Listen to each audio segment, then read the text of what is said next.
Eu vou ler o Evangelho de Mateus, capítulo 6, versículo 19 até o 21.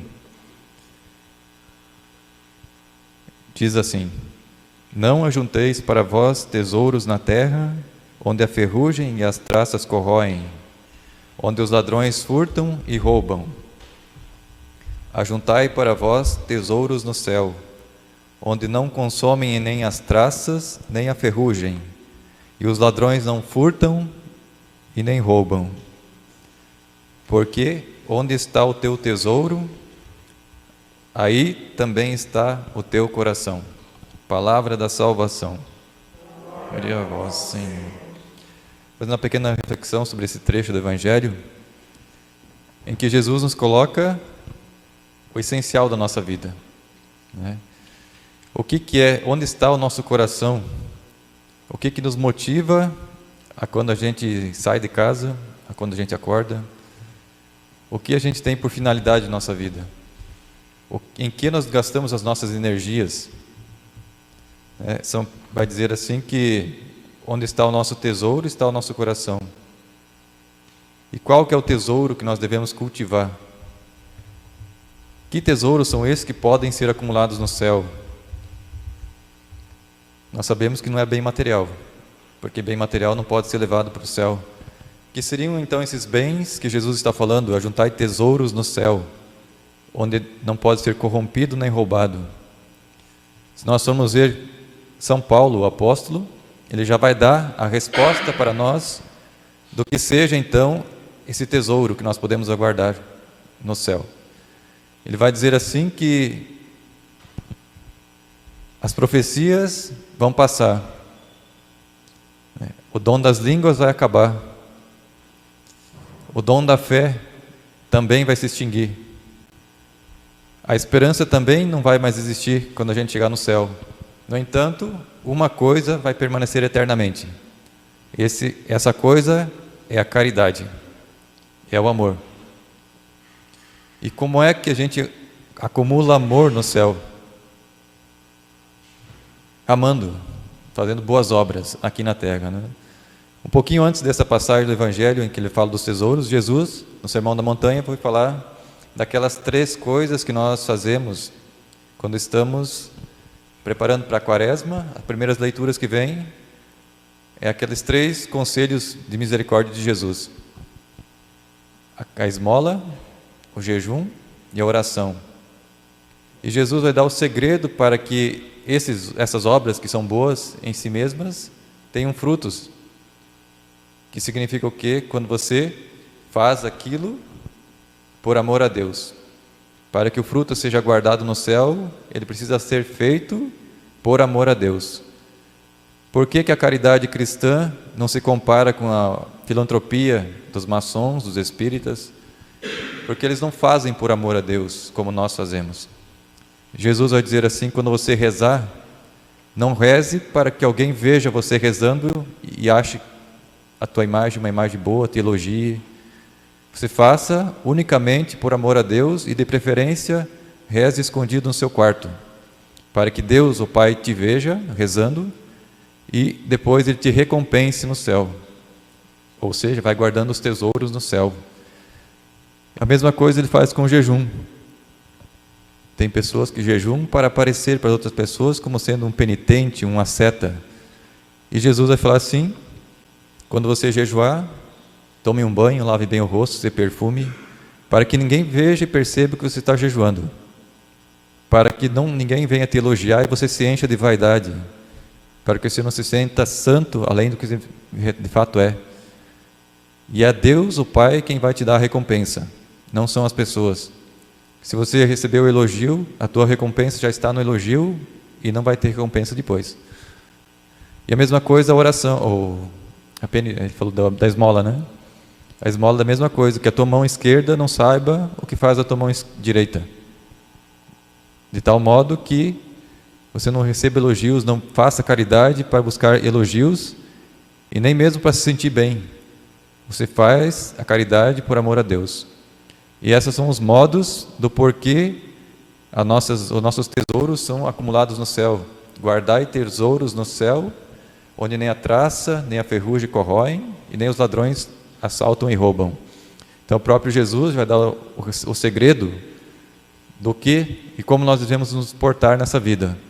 Nunca fazer nossa caridade, nossas boas obras, a fim de ter boa aceitação, né, de buscar recompensa através dos teus dons, que na verdade não são teus dons, você recebeu de Deus, então você não tem o direito de usurpar a glória que pertence ao doador do dom, não a ti mesmo. Você acha que é inteligente, mas quem te deu a inteligência foi Deus. Você acha que trabalhou, se esforçou muito para conseguir os bens que você tem, mas quem te deu a força para você trabalhar foi Deus. E por isso muitas vezes a pessoa cai no egoísmo, na idolatria de si mesmo. Ela acha que Deus não ajudou, eu fiz o meu próprio caminho, eu me esforcei, eu estudei, eu passei na faculdade, eu conquistei bens por meu próprio esforço.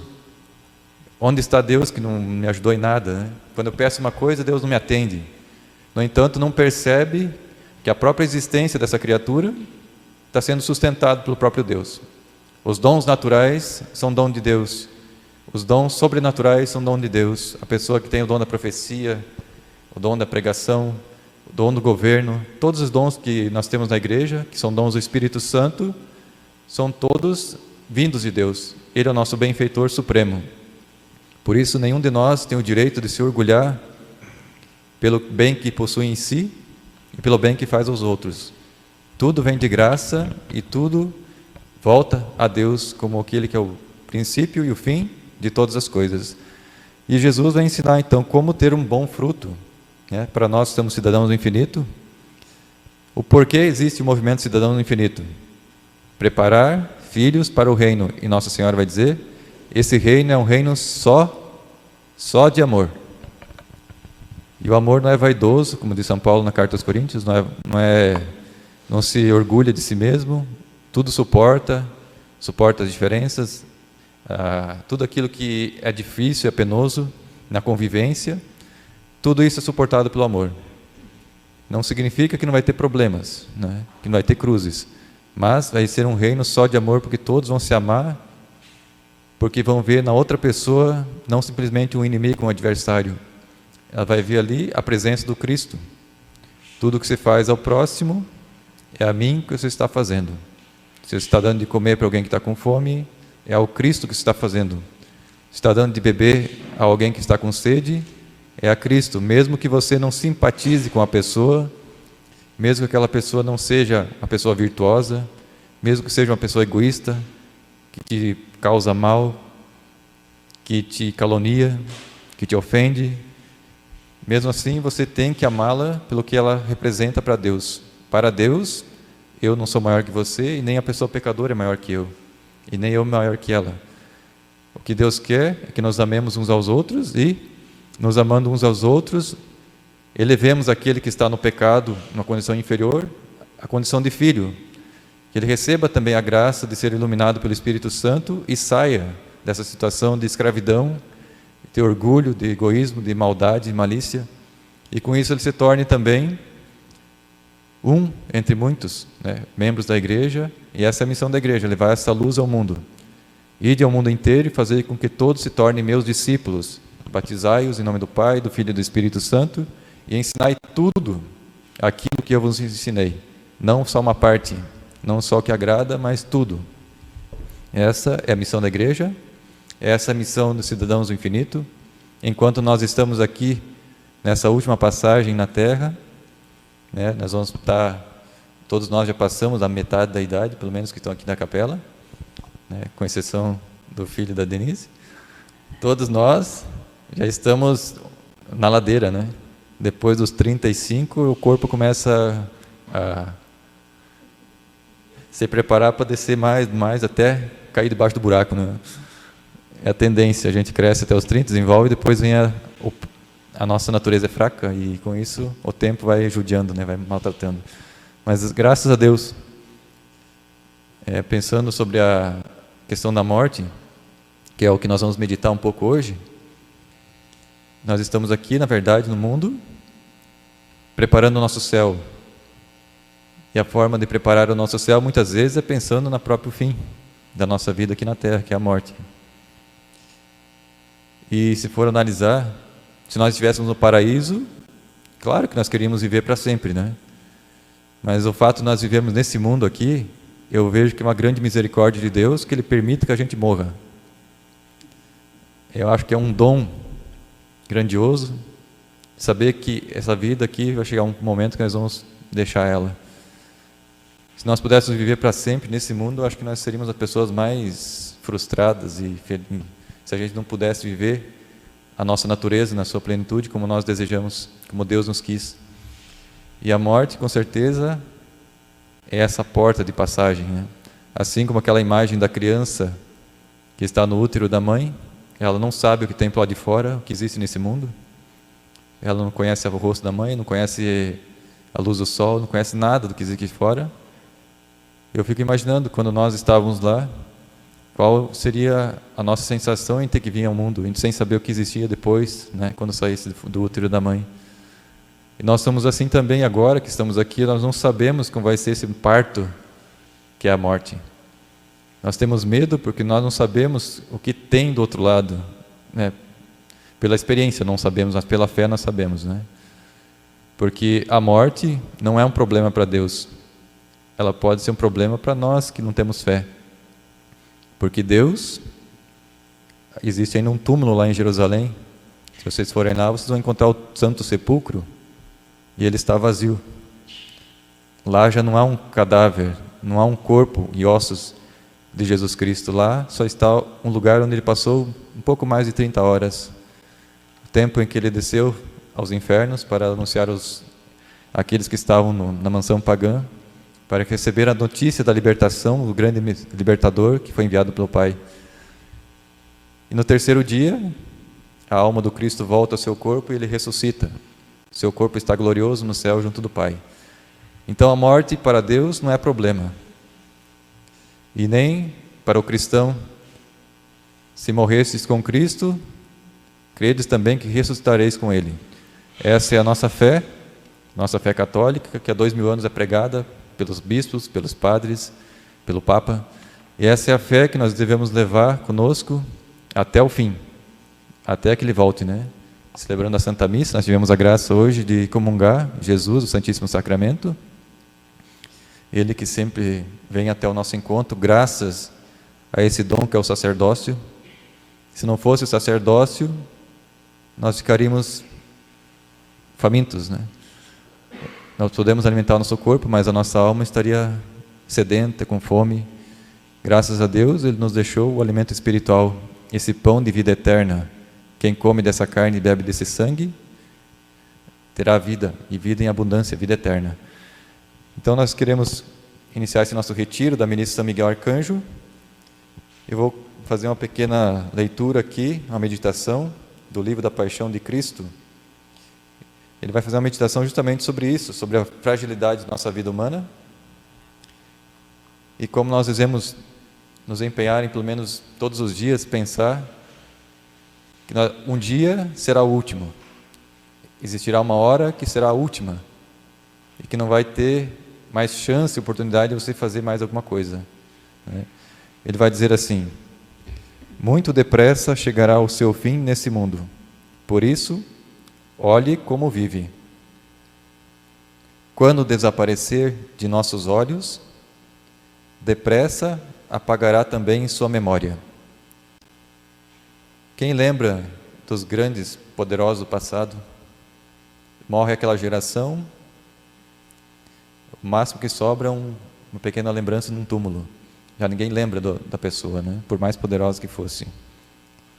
Ó cegueira e dureza do coração humano, que só pensa no presente, sem cuidar do futuro. Se a gente vê a nossa sociedade, todo mundo correndo atrás do serviço, né? Correndo atrás do prejuízo, só ocupado em dar conta das suas necessidades atuais.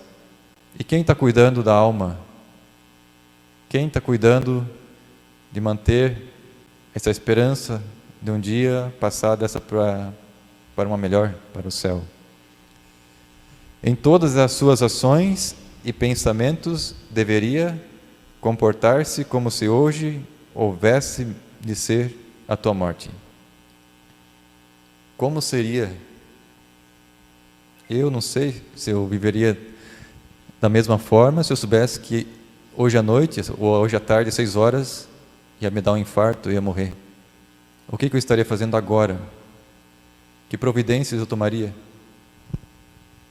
Eu ia ligar para minha mãe? O que eu ia fazer? E esse era a ocupação dos grandes santos, né? Daqui a pouco pode ser minha morte. E o que eu fiz, e o que eu deveria ter feito, né? Que é o principal. Quem dera se nós fôssemos como São Domingos Sávios, né? Diz que o São Dom Bosco, as crianças dele estavam brincando no pátio e ele pediu a cada um deles que, se você fosse morrer hoje, ou Jesus viesse hoje, o que você precisaria fazer para estar preparado para ele chegar? Aí um já falou assim: eu precisava correr e pedir perdão para o meu pai. E o outro: eu precisava fazer não sei o quê, eu precisava me confessar, padre. Aí o São Domingos estava correndo, jogando bola no pátio. E você, Domingos? O que você faria se você soubesse que Jesus está voltando hoje? Aí Domingos falou assim: eu ia continuar jogando bola, brincando.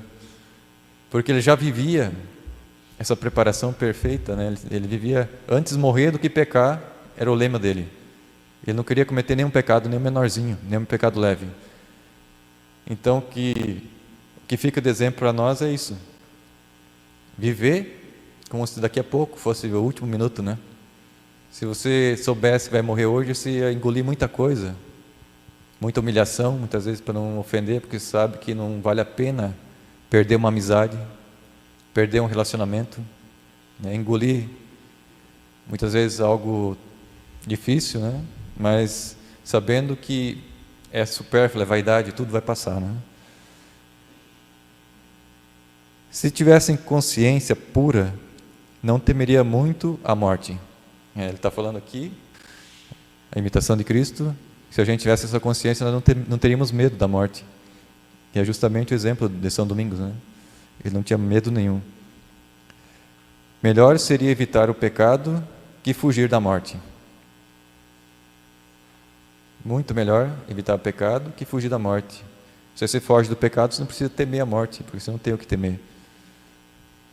Se hoje não estás preparado, como pensa que estará preparado amanhã? A gente sempre vai prorrogando, né?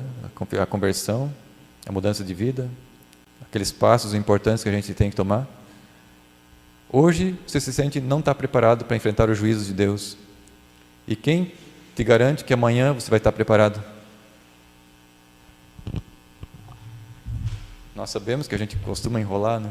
Vai deixando, quer melhorar, e aí pequenos defeitos, pequenos vícios, a gente vai prorrogando e nunca resolve, nunca toma decisões, nunca tem força de vontade para tomar passos importantes e se decidir por Deus, né? De que vale viver muito se tão poucos de nós se emenda, se corrige? De que adianta viver 100 anos e não ter uma vida boa? Melhor viver 5, 10 anos e viver e receber o prêmio da vida eterna. A vida longa nem sempre nos emenda. Antes, muitas vezes, aumenta os pecados. E nós sabemos que os pecados terão que ser pagados, reparados. E isso, se a gente se salvar, tem consequência como purgatório. Então não adianta a pessoa querer viver 100 anos, 120, cuidar da saúde, comer só coisa natural, mas o principal, que é a saúde da alma, a pessoa não cuida. Aí, em vez de passar 120 anos aqui, vivendo uma vida com saúde, vai ter que passar quantos anos no purgatório, sofrendo para purificar a alma que ele não cuidou de purificar nessa vida. Oxalá pudesseis viver bem nesse mundo, ao menos um só dia. Muitos contam os anos de sua conversão. Frequentemente, porém, pouco é o fruto de sua emenda. Faz 20 anos que eu deixei o mundo, parei de fumar, parei de beber, não saio mais com a mulherada, não apronto. Mas o que a pessoa evoluiu?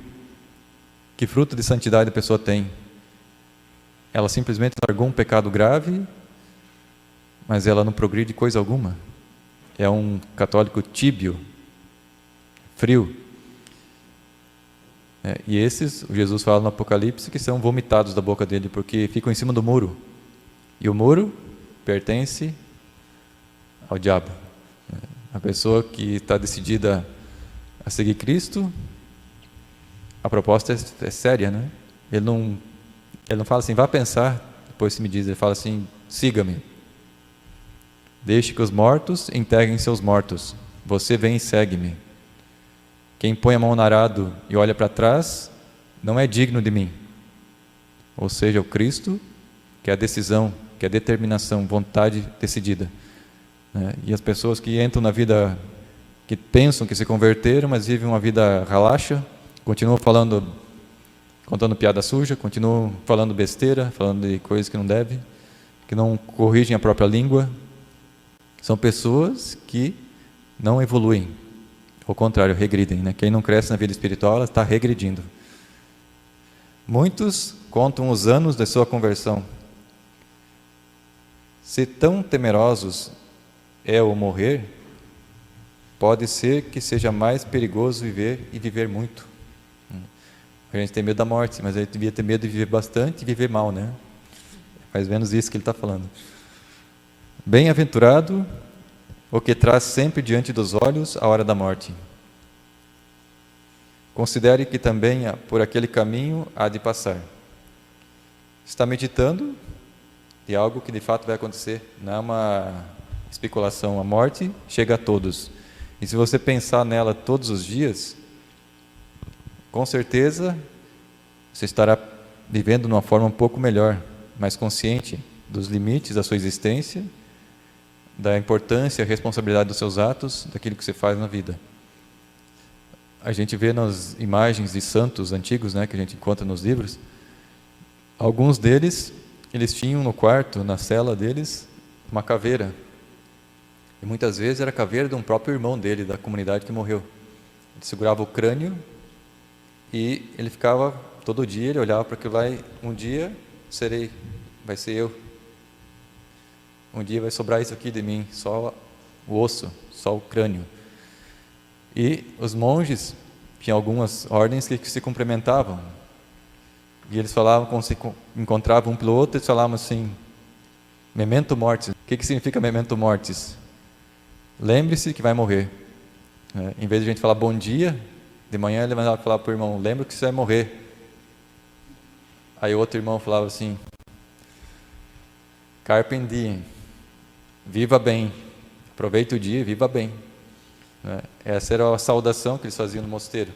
Então, em vez de falar um bom dia, paz de Jesus, amor de Maria, era, lembra que você vai morrer, para que todo dia a pessoa tivesse consciência de que a vida passa. 70 anos diante da eternidade é nada, muito breve. Mas essa vida é onde nós conseguimos alcançar os méritos, Esses méritos que Jesus fala, vai juntando tesouros no céu, esses tesouros depois vai ser recompensado por Deus com a glória. Quanto mais méritos a pessoa tem nessa vida, Deus, como é justo, Ele vai dar mais glória a quem mais teve mérito nessa vida. Por exemplo, o bom ladrão que morreu na cruz ganhou o céu, mas não dá para comparar nem o mínimo da glória do bom ladrão com a glória de Nossa Senhora. Os méritos que ela conseguiu durante toda a vida dela, 60 anos praticamente vivendo na pureza, na santidade, sofrendo por Deus, por amor a Deus, os méritos dela é extraordinariamente superior. E assim cada um de nós, os mais santos nessa vida, os que mais amaram a Deus, vão ter mais glória depois. Por isso que tem santos que são em grandeza, que chegam a superar a própria glória dos anjos. Dizem que São Francisco de Assis teve uma revelação privada, que ele ocupou o lugar de Lúcifer no céu, o trono que era de um serafim. Por isso que esses franciscanos chamam de seráfico Pai Francisco, porque a glória de São Francisco no céu é grandiosa. E também dizem que Jesus falou para uma santa que São Francisco foi o homem que mais se aproximou ao seu coração. Foi o homem que mais se pareceu com ele, mais se assemelhou ao Cristo. É por isso que a nossa igreja o venera tanto e ele tem tantos frutos, né? Depois de 700 anos de ordem, os franciscanos estão no mundo todo e com o carisma, né, muito bonito, do desapego do mundo material, dessa confiança perfeita na providência divina, de ver a pobreza, de confiar que Deus vai alimentar a cada um de nós, como alimenta os pássaros que estão aí fora, que não trabalham, que não semeiam, não colhem, não armazenam alimentos. No entanto, o Pai, que está no céu, os alimenta. A menos era o carisma de São Francisco, viver totalmente da pobreza e da obediência à pobreza, né? Hoje em dia a gente sabe que já estão bem mais seguros, né? Vivem nos seus conventos, bem regrados, né? Mas o carisma era totalmente dependente de Deus, confiante na providência divina, como aquele filho pequenininho, que não se preocupa o que vai comer amanhã, porque ele sabe que o pai e a mãe dele nunca deixou faltar nada. Amanhã vai ter alimento. Essa era a confiança do Francisco e dos franciscanos.